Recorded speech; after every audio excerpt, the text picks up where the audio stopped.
So hey everyone, welcome back to the channel. तो बहुत सारे कमेंट्स मुझे LIC AAO के रिगार्डिंग आए थे that what should be the safe attempt, क्या कट ऑफ रहेगी, कितने अटेम्प्ट करनी चाहिए, क्या तुक्का मार सकते हैं कि नहीं। तो इसके ऊपर देखो बात कर लेते हैं। काफ़ी छोटी वीडियो रहेगी और काफ़ी ऑनेस्ट टॉक रहेगी, तो प्लीज़ ध्यान से ज़रूर सुन लेना।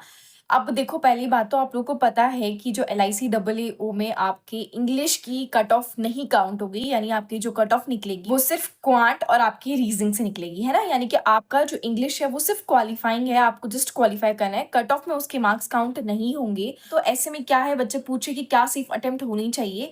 तो देखो, अगर आपने लास्ट ईयर की वैकेंसी देखी होंगी तो दैट इज अराउंड 300, और इस बार की जो वैकेंसीज है वो आपकी 350 के अराउंड आ रखी है। तो देखो, कट ऑफ कितनी जा सकती है, ये देखो बहुत सारे पैरामीटर्स के ऊपर डिपेंड करता है, बट जो max to max cut off जा सकती है वो आपके अगेन 55 के अराउंड ही जाएगी, या 60 मैक्स टू मैक्स चली जाएगी, ठीक है।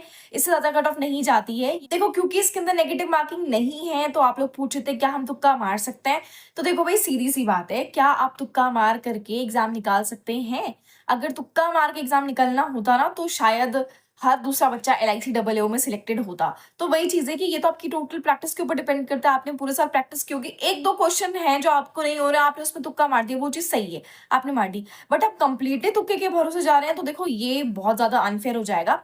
बट येस, ये तो कंप्लीटली आपके ऊपर है। जैसे आपने टोटल क्वेश्चंस कर लिया, आपको लाइक आपने 10-12 नंबर अगर आपको नहीं आते हैं तो ठीक है, आपने तुक्का वगैरह मार दिया, चलेगा, आप मार लो, कोई दिक्कत नहीं है। लास्ट में तो क्या ही करोगे, क्लिक क्लिक ही तो करते जाओगे फटाफट, और कुछ नहीं है ना। बाकी यही चीज है, देखो कि आप तुक्का ऑफ कोर्स मार सकते हो, उसकी कोई नेगेटिव मार्किंग नहीं है, या ऐसा नहीं है कि उसके उससे आपकी एक्यूरेसी के ऊपर इम्पैक्ट पड़ेगा, ये भी कुछ नहीं होने वाला। तो बेटर रहेगा कि अपनी प्रैक्टिस के ऊपर ध्यान दो, अपने जो अपने पहले मॉक्स वगैरह दिए हैं उसके रिविजन्स करो।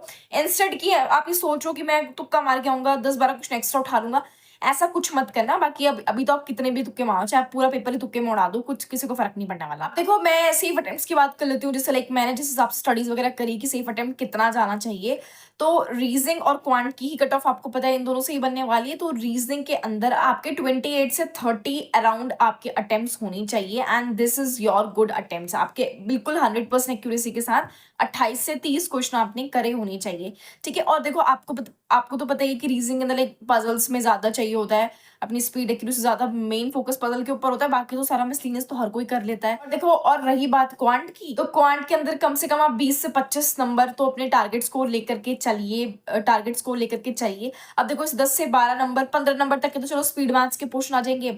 2 DI अगर आती हैं आपकी, तो लाइक इसमें से अगर एक DI ऐसी होगी लाइक जो बिल्कुल बेसिक सी होगी, इजी सी DI है, आप उसको भी कर ही लोगे आराम से, है ना। और अरिथमेटिक तो आपने देखा होगा कि अब ऐसा ट्रेंड आ गया बैंकिंग एग्जाम्स में कि अरिथमेटिक इजी आने लग गई है, और हमारी DI का वेटेज या DI का लेवल अच्छा खासा बढ़ा दिया गया है।